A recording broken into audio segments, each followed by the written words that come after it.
I'm going to tell the straight. The way steam lifts from a cup and disappears into a kitchen that's learned every secret. We tried not to say out loud I didn't go hunting for love. I found work, and I let work find me back. Dawn shifts, late buses, shoes that gave up before I did. If there was romance in my life, it lived in small mercies, a chair that didn't wobble. A window that decided to open on the second try. A good peach in January. Then one ordinary evening, under a humming grocery light, a tired man laughed at a thing I said that wasn't even funny. It wasn't a movie moment. No thunder, no miracle. Just a laugh like a door I hadn't noticed finally gave. He didn't sparkle. He didn't pose. He had hands that looked like they knew the honest language of screws and lids. That won't come off without cussing. I liked him because he looked like someone who had been trusted by heavy things. We didn't fall. We arrived. It took time measured in what we shared without announcing it. One more minute in the parking lot. One more errand together. One more quiet that didn't ask to be filled. Some people love like fireworks. We loved like a porch light left on for years. It was not dramatic. It was not pretty. It was steady. We married because we had already practiced the married part, skis in the same bowl. His boots side by side. My folded shirts a small, stubborn army. We didn't perform devotion. We set the table. We cleaned the sink. We remembered. That was our vow. There are marriages that bloom. Ours kept warm. A lot of evenings slipped by with his head half turned toward the news, sound low. My book opened to a page I'd read twice already because the paragraph liked being visited. I would not call it passion. I would call it mercy. This is a kind of life that doesn't make the neighbors interested, but does keep the lights paid. And the winter coats by the door. There was holiness in it if you knew where to look. How he always shook out the bath mat. How I knew which mug he wanted without counting. We were good, mostly, at choosing each other, even on days when choosing meant leaving space.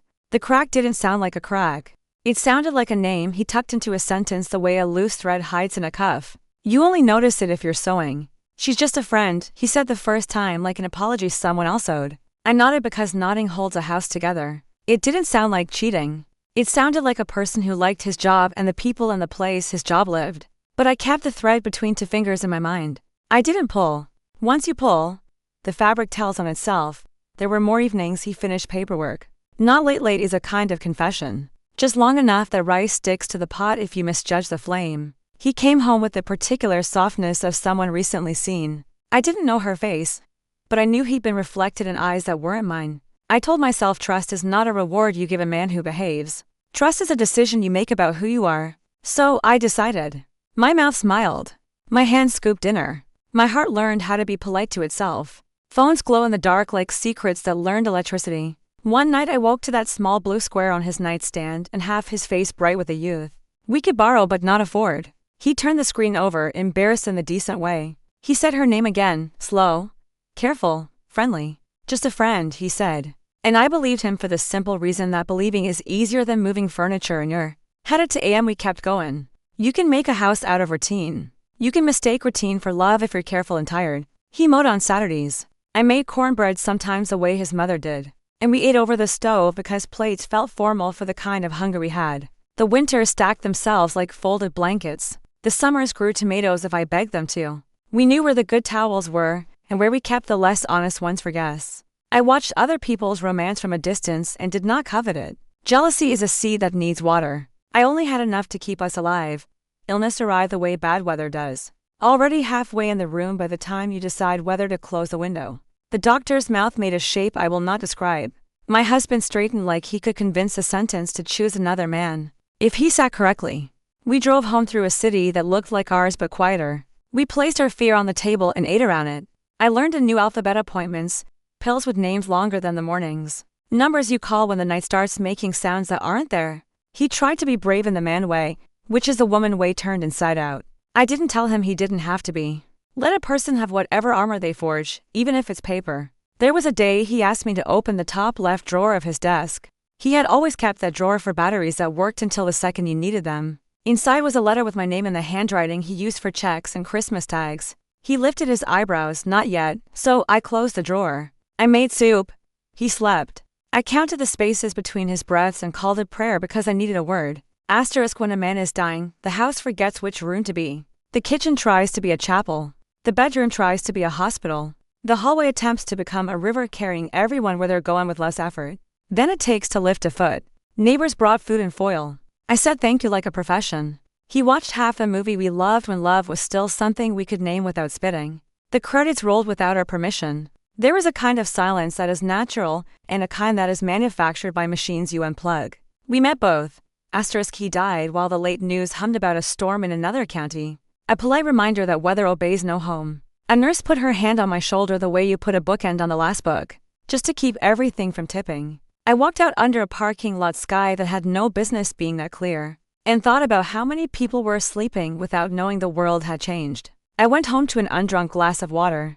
I left the tap on until the sound became rain. When grief first arrives, you perform your chores: bigger lights, water, drawers opening like applause that never finds the performance. In the morning, the chair in his spot was still a chair, the table still a table. I made coffee for two on accident and drank both to keep the house from feeling like it had won. The funeral was the kind that reminds you people have uniforms for sorrow. Men in suits they resented. Women with tissues like tiny flags. Flowers making death smell like weddings so the body doesn't feel so alone. I stood where a widow stands because a map older than me says that's where a woman goes when her name changes to something people say with soft faces. There she was, not late, not theatrical. She took a seat where family sits, when family is a diagram that requires pencil. She didn't stare. I didn't flinch.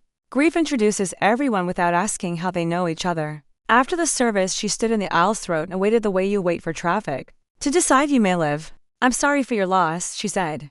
Her voice was steady, not rehearsed. "You learned to hear performance. This wasn't that."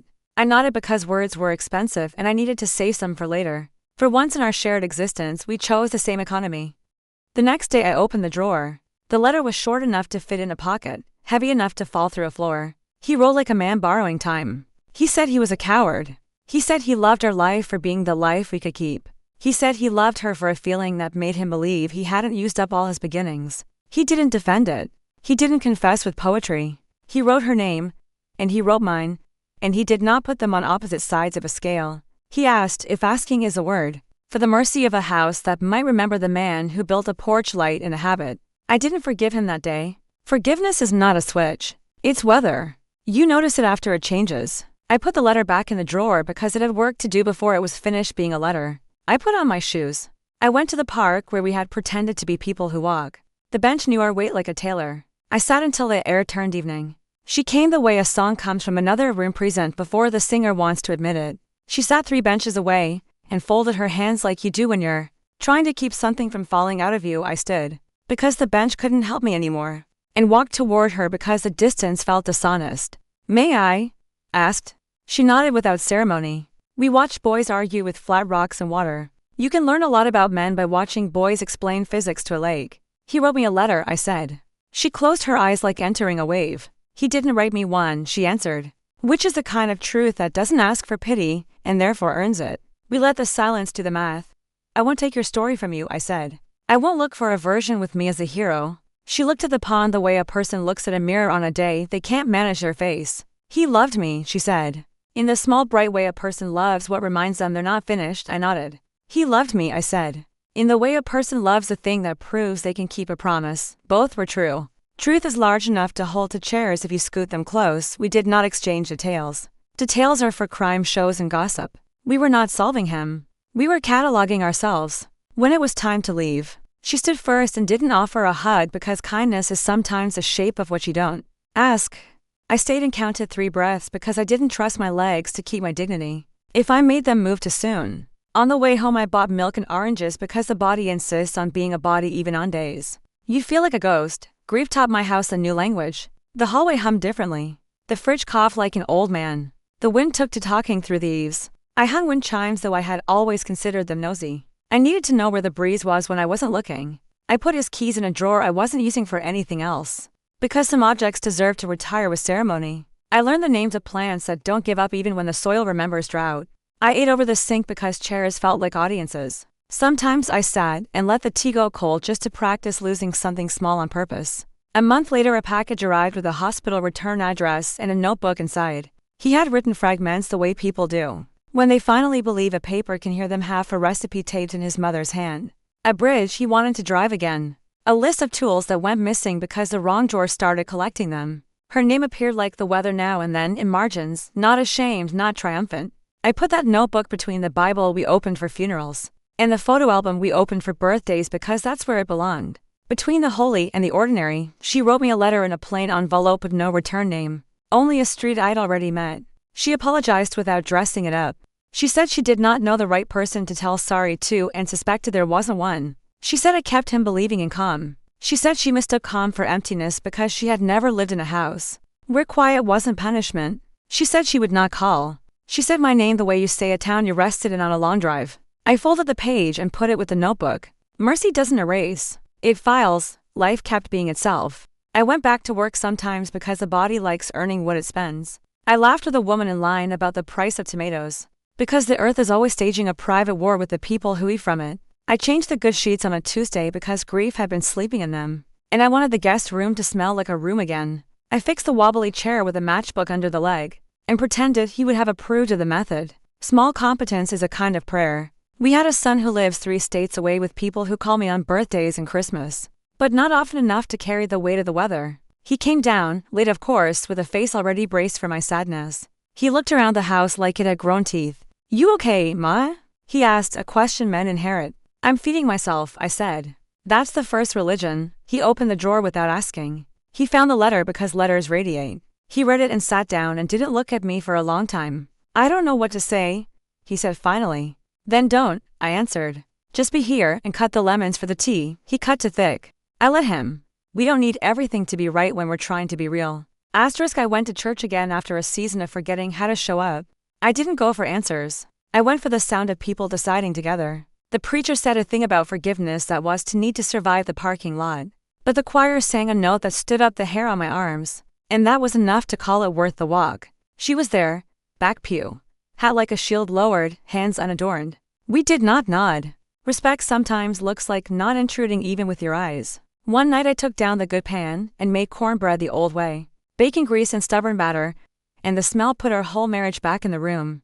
The part with the better jokes and the easier winters. I ate it standing up with salted butter. Then I put the rest in foil and set it on the porch for the neighbor who leaves her porch light off. Like she doesn't trust the night. She texted me an hour later.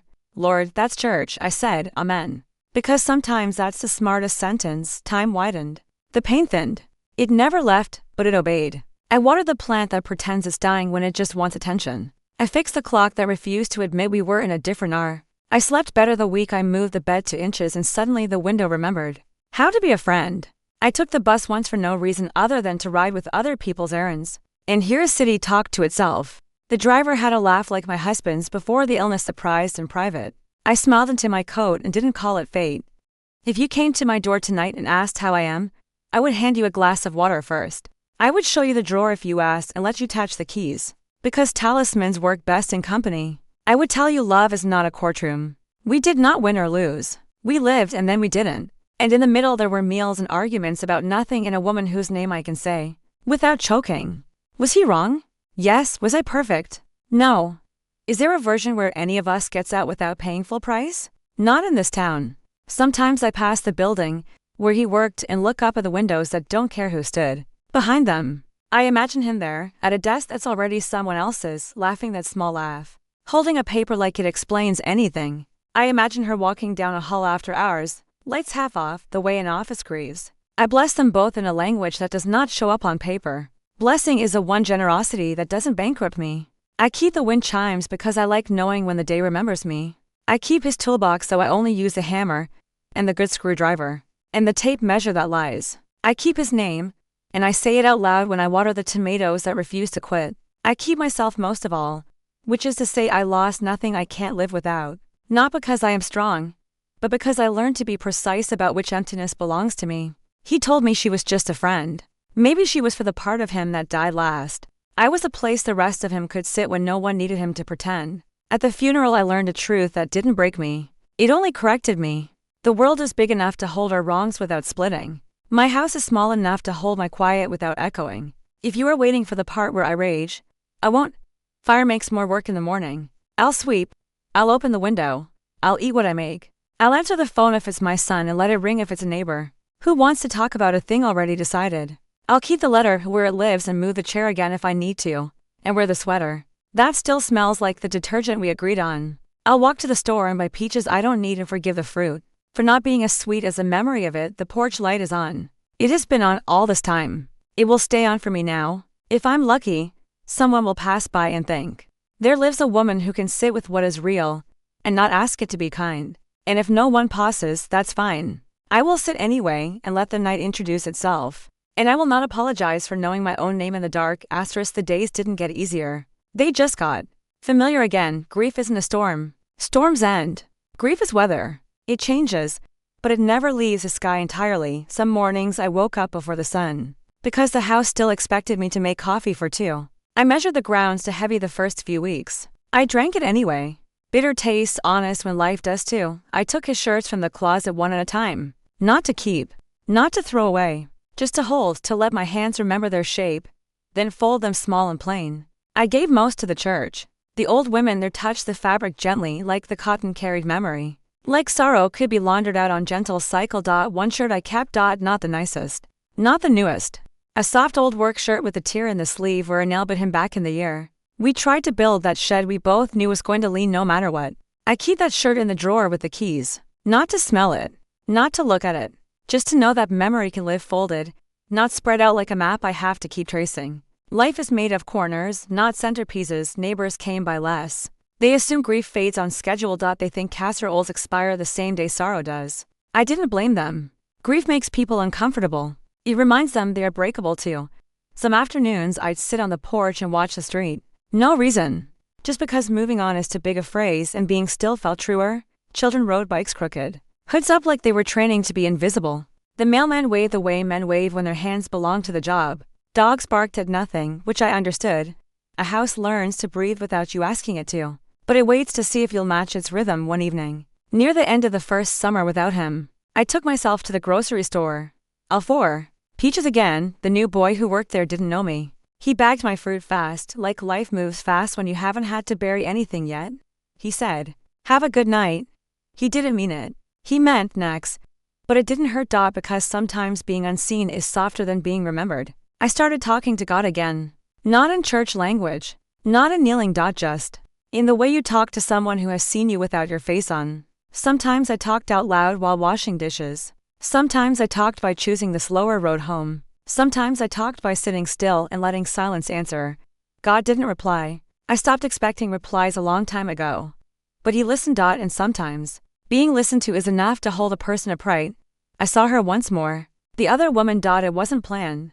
Not the park. Not the church. This time the pharmacy. She was standing in the aisle where they keep the vitamins that promise more energy than any prayer ever delivered. She looked smaller. Not sick, just a person who finally ran out of performances. She saw me. And I saw that she saw me. No panic, no guilt. No begging. Just recognition. To women who love the same tired man in different rooms of the same house. Without ever sharing a doorway, she spoke first. "He talked about you," she said. I didn't rush. Rushing is for people who are afraid of their own words. "What did he say?" I asked. She swallowed once. "That you were home, not wife. Not past. Not obligation. Home. Something in my chest shifted. Not broke. Just rearranged." I nodded. She nodded. We did not need more. Some truths are so simple, anything added to them makes them ugly. We parted like two seasons, finally accepting they were never meant to overlap. No forgiveness. No resentment. Just a kind of ending that doesn't need a door to close to be closed. I kept living. Not dramatically. Not bravely. Just living.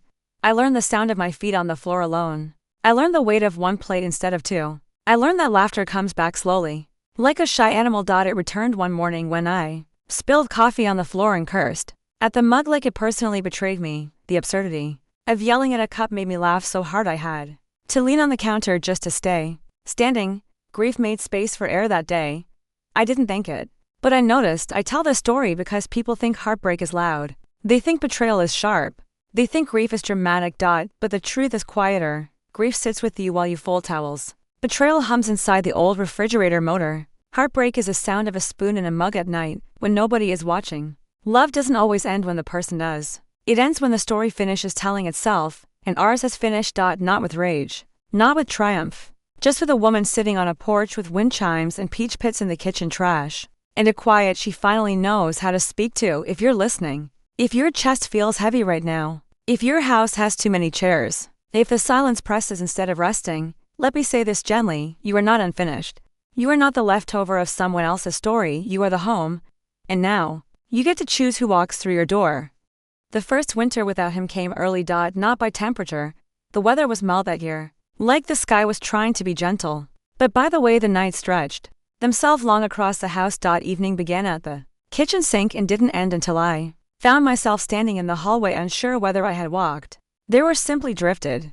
You don't realize how much of your living is arranged around another person's. Breathing until the breathing stops. The bed was too large, not in the romantic way but in the geography of it. There are continents of mattress that do not mean anything until they are empty. I learned to sleep diagonally. Not as a reclaiming. Just because my body needed somewhere to be. Some nights I left the lamp on. Not to scare away darkness, but to remind myself I was still here. Light is a map the living use.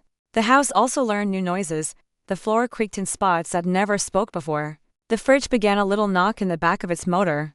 Aware of loneliness. Machines imitate the heart. I didn't fix anything, not yet. Fixing implies permanence, and permanence is a dangerous word when grief is still warm. So I let the house speak. It had earned its voice too. A few months later, our son came again. He didn't knock like a guest. He walked in like a memory, familiar, but dusted over by time. He looked older than he should have. Grief ages everyone involved, even those far away.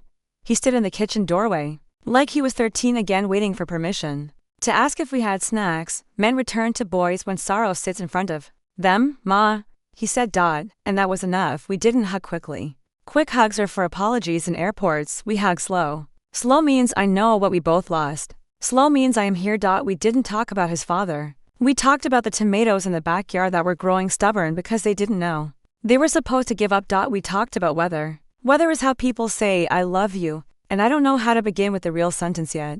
He cooked dinner that night. He burned the butter. The smoke alarm screamed about mortality, and I laughed harder than I had in months. And he looked offended for a second, and then he laughed too. Because laughter is oxygen returning. Grief didn't leave. It just sat in the corner and watched us breathe.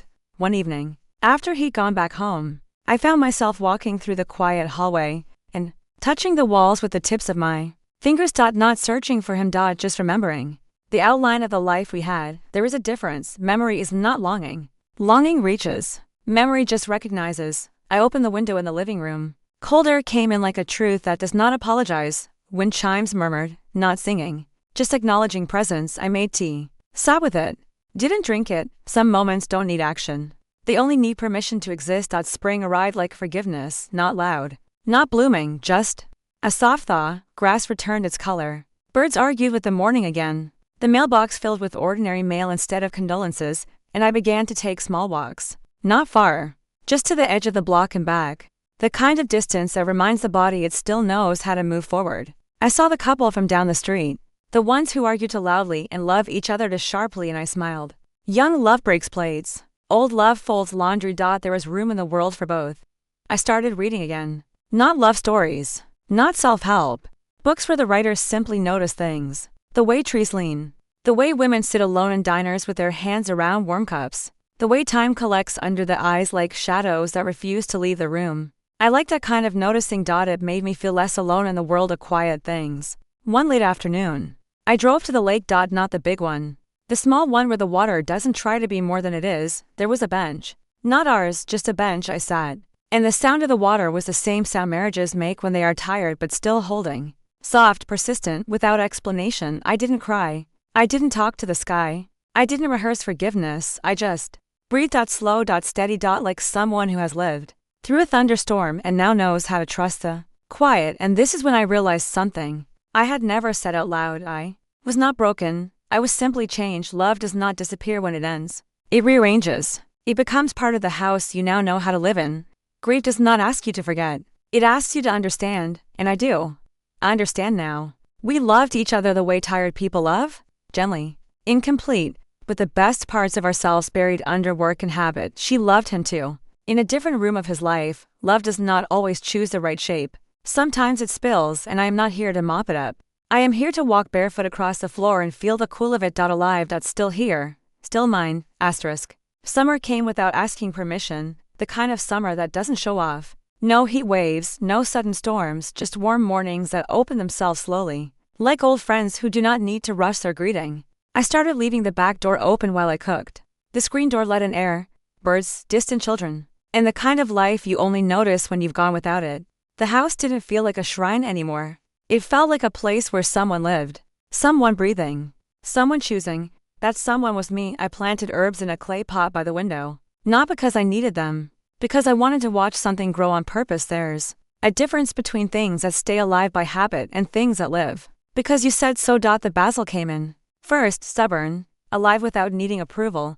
I touched its leaves one morning and said, "Thank you." It's strange what becomes sacred when the noise goes quiet. One day I cleaned the top of the refrigerator. Not out of duty. Not grief. Not anxiety, just because I finally had the strength to reach upward again. There was a layer of dust thick enough to prove time does not stop even when we want it to. I wiped it away. Slowly, the way you clean the skin of a wound that has already healed. And when I stepped back from the kitchen, I realized something simple. The house no longer looked like a place missing someone. It looked like a place preparing for someone new. And that someone was still me. The tomatoes in the backyard surprised me. I had forgotten about them. Thought they were dead. But tomatoes are stubborn like the women who grow them. They came back small at first, green, hard, not ready. So I waited. Patience used to feel like suffering. Now it felt like understanding. When the first tomato reddened, I held it in my palm. Warm from the sun. Full of something that had taken its time. I didn't rush it. I cut it slow. Salt, pepper, a little olive oil. I ate it standing by the sink. Eyes closed. Letting the flavor do what flavor does when it has nothing to prove. It tasted like still being here. People assume healing is loud. That it's dancing in the kitchen. New haircuts. Fresh lipstick. Some kind of rebirth we're supposed to perform so the world won't worry. But healing, real healing, is quieter than sorrow. Healing is waking up and not tracing the empty side of the bed. Hearing his favorite song and letting it play to the end. Cooking for one without apology. Laughing at something small and not feeling like a thief. Healing is sitting with a memory and not asking it to stay or to leave, just letting it sit. And when it's ready, letting it stand up and walk out on its own. I saw her again. Not planned. Not sought. It was Sunday. I was leaving the grocery store. She was arriving. We didn't stop. We didn't speak. We didn't slow.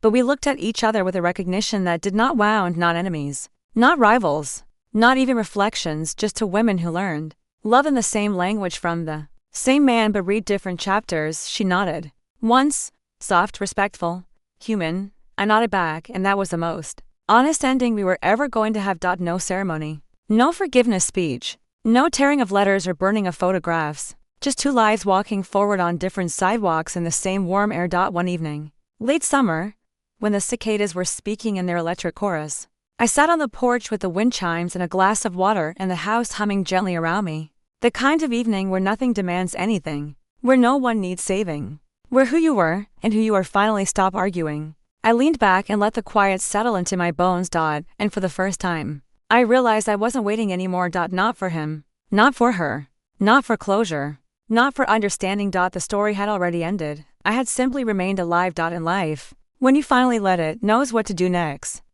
The first cool evening of autumn came with no announcement. The air shifted. Not colder, just clearer. Like the world had rinsed its face. I opened all the windows. Let the breeze move through the house the way memory does when it stops trying to hurt you, and simply asks to be recognized. The curtains rose slow, like they were taking a breath.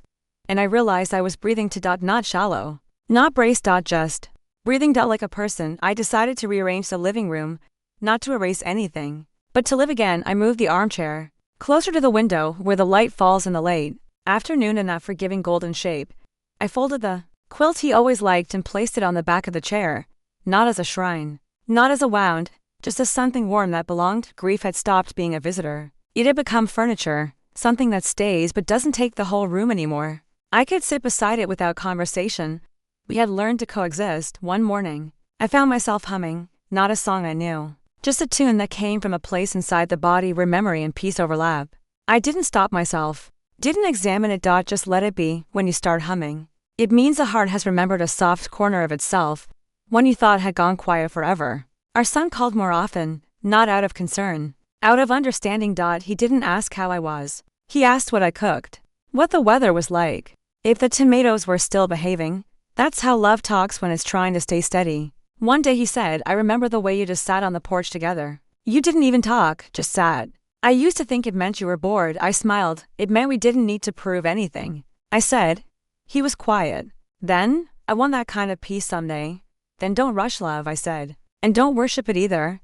He exhaled through the phone. I could hear the man in him tangle with the boy who still believed in fireworks. Okay, he said. And I knew he understood at least the shape of what I meant. Understanding comes in shapes first. Words later. In late autumn, I walked past the old workshop building, where my husband had spent 1,000 tired evenings. The windows were dusty. The parking lot cracked. A vine had crawled its way up the brick like time trying to remember its own name. I didn't go inside. I didn't need to. I stood at the gate. I placed my hand on the warm metal. Not praying. Not longing. Just remembering. I whispered, you were real to me. Not, you were perfect. Not, you were mine. Not, you should have chosen me completely. Just, you were real. And I was real. And we did the best we could with the hearts we had, the wind answered. Not with meaning. Just presence, which is all most things have to offer if we stop demanding more. Life didn't give me a second love story. Not yet, maybe not ever. But it gave me something better, a sense of my own company that does not frighten me. I make breakfast for one and I do not feel small. I take long baths and do not feel wasteful. I talk to myself kindly and do not feel foolish. Loneliness is not the absence of another. It is the absence of yourself, and I am not absent anymore. One evening, as the sun was folding itself down into the horizon, I sat on the porch with a blanket and a cup of chamomile tea. The wind chimes murmured their little language. The tomatoes rested for the night. The grass glowed like it knew something I didn't, and I understood something without needing to say it aloud. I am not waiting for anything anymore. Not for closure. Not for apology. Not for him. Not for her. Not for someone new to arrive and prove something that does not need proving. I am living, fully, gently. Completely. Inside my own breath. Inside my own name. Inside the house that grief and love built together without destroying me. If you are listening. If your chest aches, if your nights are longer than they should be. Hear this, you do not need to rush healing. You do not need to hate your past. You do not need to become someone shiny and unscarred. You only need to become someone present. Sit with your sorrow. Walk with it. Then let it rest. When it's time, you'll know. Your heart will open a window the way mine did, quietly. Without announcement. Without permission. And the air will come in. Warm. Soft. Patient. And you will breathe again. Without forcing. Without fear. Just breathing. Alive. Home.